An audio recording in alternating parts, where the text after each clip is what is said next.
दोस्तों कैसे हैं आप सब। उम्मीद है अच्छे होंगे। मैं भी बहुत बढ़िया हूं। दोस्तों आरपीएफ के फॉर्म आ चुके हैं, कांस्टेबल एसआई दोनों के फॉर्म हैं। तो अभी जो है मैं आपको ये पेपर करा रहा हूं। तो इसको क्या करना है, ये पीवाईक्यू पेपर है जो कि आपका 2019 में पेपर हुआ था उसका।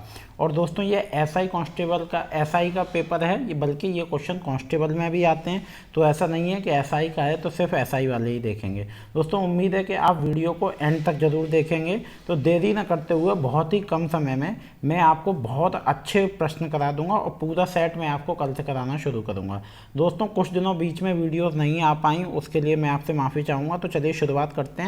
तो आपका पहला क्वेश्चन है, इनमें से कौन सा दुनिया का सबसे बड़ा द्वीप है? ए मालदीव, बी फिनलैंड, सी ग्रीनलैंड और डी शेल्स। तो आपका जो सही उत्तर है दोस्तों वो है आपका ग्रीनलैंड। ग्रीनलैंड दुनिया का सबसे बड़ा द्वीप है जो उत्तरी अटलांटिक महासागर में स्थित है। इसका कुल भूमि क्षेत्र 2.16 मिलियन वर्ग किलोमीटर है। ठीक है दोस्तों, चलिए अगले प्रश्न के लिए चलते हैं। अगला प्रश्न है आपका दूसरा। दोस्तों मैं जूम कर देता हूं ताकि आपको बड़े आसानी से समझ में आए। तो अगला प्रश्न है आपका, सुल्तान अजलान शाह कप इनमें से किस खेल से संबंधित है? ए है आपका हॉकी, बी है गोल्फ, सी है रोविंग और डी है चेस। तो दोस्तों जो सुल्तान अजलान शाह कप है वो आपका हॉकी से संबंधित है।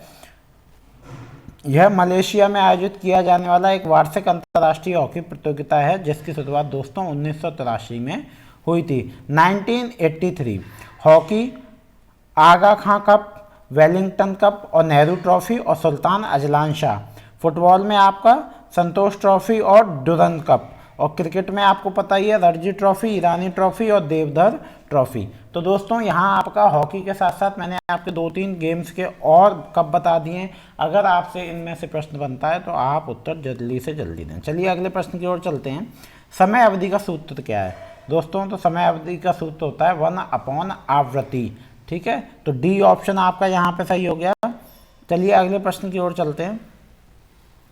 माफ करिएगा दोस्तों, लोकसभा के सभापति को अपना इस्तीफा पत्र किसको भेजना होगा? तो दोस्तों बहुत ही अच्छा प्रश्न है। अगर आपने पॉलिटी पढ़ी है तो बहुत ही अच्छा प्रश्न है और बहुत आसान प्रश्न है। और इसमें बहुत लोग कंफ्यूज हो जाते हैं, मोस्टली इन प्रश्नों में लोग कंफ्यूज हो जाते हैं। तो लोकसभा के सभापति को अपना इस्तीफा देना होता है लोकसभा के उपसभापति को। तो आइए देखते हैं, आपका सी जो ऑप्शन है वो आपका सही होता है। संविधान के अनुच्छेद 93 के अनुसार लोकसभा अपनी प्रथम बैठक में अपने सदस्यों में से एक अध्यक्ष और एक उपाध्यक्ष का चुनाव करती है। अनुच्छेद 94 ख के अनुसार लोकसभा अध्यक्ष सभापति अपना त्यागपत्र उपाध्यक्ष उपसभापति को देता है। चलिए बेकिंग सोडा का सूत्र क्या है? दोस्तों हम लोग डेली यूज़ करते हैं बेकिंग सोडा, आपने केमिस्ट्री में पढ़ा होगा। उसका फॉर्मूला पूछ रहा है, उसका क्या सूत्र है बेकिंग सोडा का? तो दोस्तों वो होता है NaHCO3। बेकिंग सोडा का सूत्र NaHCO3 होता है। तो इस हिसाब से आपका डी ऑप्शन जो है वो सही हो गया। सोडियम हाइड्रोजन कार्बोनेट या सोडियम बाइकार्बोनेट जिसे हम बोलते हैं। ठीक है, और धावन सोडा का Na2CO3 और साधारण नमक NaCl और ब्लीचिंग पाउडर CaOCl2। ठीक है दोस्तों, ये आप याद कर लीजिएगा, ये आपसे पूछे जा सकते हैं। ये वही प्रश्न है जो आपसे मोस्टली पूछे जाएंगे। और साथ में आप करंट और करते रहिएगा। इंडियन प्रीमियर लीग IPL में पहला शतक मारने वाला भारतीय खिलाड़ी कौन है? देखिए दोस्तों कितना अच्छा प्रश्न है। अभी आपका IPL भी चल रहा है। IPL में पहला शतक मारने वाला भारतीय खिलाड़ी कौन है? ए रोहित शर्मा, बी विराट कोहली, सी शिखर धवन और डी मनीष पांडे। तो जो आपका सही उत्तर है दोस्तों वो है डी Manish Pandey. Indian premier league IPL में शतक मारने वाला प्रथम भारतीय खिलाड़ी मनीष पांडे है। इन्होंने IPL के दूसरे संस्करण जो था 2009 में हुआ था, रॉयल चैलेंजर्स बेंगलुरु की तरफ से खेलते हुए डेक्कन चार्जर्स हैदराबाद के खिलाफ शतक बनाया था। दोस्तों आप तो ये कुछ टीमें भी जिनके नेम बदल गए हैं अगर आप IPL में रुचि रखते होंगे। चलिए, और पहला शतक जो मतलब अगर पूरे IPL का देखें भारतीय ने देख के, तो ब्रैंडम मैकुलम ने बनाया था जो कि चेन्नई सुपर किंग में खेलते थे 2008 में। चलिए, मार्तंड सूर्य मंदिर कहाँ स्थित है? बहुत ही अच्छा प्रश्न है दोस्तों, आपको बताना है। ए वाराणसी, बी शिमला, सी कश्मीर और डी मदुरई। तो आपका सी है मार्तंड सूर्य मंदिर जो है दोस्तों वो आपका कश्मीर में स्थित है। मार्तंड सूर्य मंदिर को पांडो लैदान के नाम से भी जाना जाता है। यह एक हिंदू मंदिर है जो सूर्य देवता को समर्पित है। यह मंदिर भारतीय केंद्र शासित प्रदेश जम्मू एंड कश्मीर में स्थित है। चलिए, यूनाइटेड नेशंस के द्वारा इनमें से किस वर्ष को इंटरनेशनल राइस ईयर निर्धारित किया गया? तो दोस्तों ये बहुत आसान है, 2004 इंटरनेशनल राइस ईयर को निर्धारित किया गया था। देखिए, और रेजलैंड और चरवाहों का अंतर्राष्ट्रीय वर्ष 2026, ग्लेशियर के संरक्षण का अंतर्राष्ट्रीय वर्ष 2025, कैमलिडस का अंतर्राष्ट्रीय वर्ष 2024, बाजरा का अंतर्राष्ट्रीय वर्ष 2023, सतत परिवर्ती विकास का अंतर्राष्ट्रीय वर्ष 2022, फलों और सब्जियों का अंतर्राष्ट्रीय वर्ष 2021, नट्स और दाई का अंतर्राष्ट्रीय वर्ष 2020, दलहन का अंतर्राष्ट्रीय वर्ष 2016। तो दोस्तों यहाँ एक प्रश्न आया, लेकिन मैंने आपको 7 से 8 प्रश्न और करा दिए। जरूरी नहीं है हर बार यही आपसे पूछा जाए अंतर्राष्ट्रीय दिवस, तो इसलिए मैं आपको साथ के साथ और प्रश्न करा रहा हूँ। चलिए, कबीर की रचनाओं के संकलन को कहा जाता है अभंग, दसबोध, तरीका और बीजक। तो डी जो है दोस्तों वो आपका सही उत्तर है। कबीर की रचनाओं के संकलन को कहा जाता है बीजक।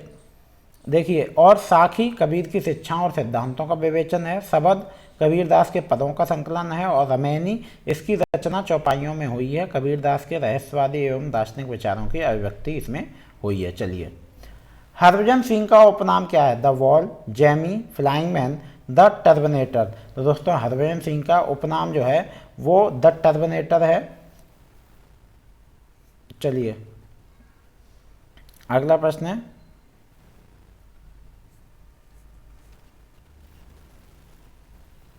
और दोस्तों फ्लाइंग सिख आपके मिल्खा सिंह को कहा जाता है, आप जानते होंगे, जो कि बहुत ही अच्छे एथलीट थे। दांडी मार्च कब आयोजित किया गया था? दोस्तों बहुत आसान प्रश्न है, 1930 में दांडी मार्च आयोजन किया गया था, जो कि गांधी जी ने अपने 78 अनुयायियों के साथ साबरमती स्थित अपने आश्रम से लगभग 241 मील दूर दांडी के लिए प्रस्थान किया और लगभग 24 दिन बाद 6 अप्रैल 1930 को दांडी पहुंचकर नमक कानून को भंग किया। चलिए, मिट्टी को ढीला करने और मोड़ने की प्रक्रिया को कहा जाता है जोतना, निराई, सूप और बुवाई। तो दोस्तों ये कहा जाता है जोतना। जब हम, आपने देखा होगा कि जब हम फसल बोते हैं तो ट्रैक्टर से उसको जोता जाता है, जिससे जो उस पर ट्रैक्टर चलाया जाता है, हल चलाया जाता है, उसको कहते हैं जोतना।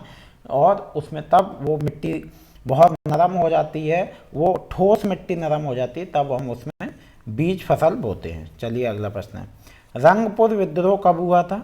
1689, बी 1986, सी 1783 और डी 1729। तो दोस्तों रंगपुर विद्रोह हुआ था 1783 में।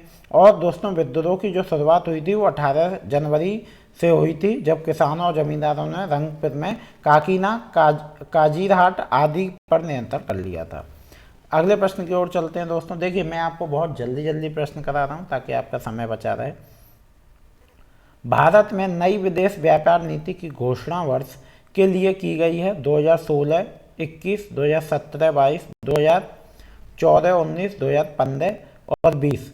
तो उत्तर है आपका, भारत में नई विदेश व्यापार नीति की घोषणा वर्ष 2015-20 के लिए की गई थी। वाणिज्य और उद्योग मंत्रालय ने 1 अप्रैल 2015 को नई विदेश व्यापार नीति की घोषणा की थी। चलिए अगले प्रश्न की ओर चलते हैं। इनमें से कौन सी फसल तेल की फसल नहीं है? सरसों, शीशम, मूंगफली और बाजरा। तो दोस्तों बाजरा में तेल नहीं निकलता है, आपका सरसों का तेल होता है, मूंगफली का तेल होता है, शीशम में तेल निकलता है, लेकिन बाजरा में तेल नहीं निकलता है। चलिए दोस्तों, वो अनाज होता है। अगले प्रश्न की ओर चलते हैं। अगला प्रश्न है आपका, 2011 के अनुसार इनमें से भारत का कौन सा केंद्र शासित राज्य सबसे कम लिंग अनुपात वाला राज्य है? तो दोस्तों दमन और दीव है वो सबसे कम, 2011 के अनुसार सबसे कम लिंग अनुपात वाला राज्य है। तो सी जो है वो आपका सही उत्तर है। चलिए अगले प्रश्न, यहाँ देख लेते हैं राज्यों में लिंग अनुपात निम्नलिखित है। दिल्ली 868, 1000 पे होता है आपका, और अंडमान निकोबार द्वीप समूह 876 और लक्षद्वीप 946। यूएस ओपन 2018 में वुमेन सिंगल खिताब किसने जीता? तो दोस्तों Serena Williams, Naomi Osaka, Simona Halep, Sania Mirza. तो वो जीता था आपका नाओमी ओसाका। चलिए अगले प्रश्न की ओर चलते हैं। भारतीय गणराज्य में राज्य और केंद्र शासित राज्य हैं 29 और 7, 28 और 8, 28 और 7 और 29 और 8।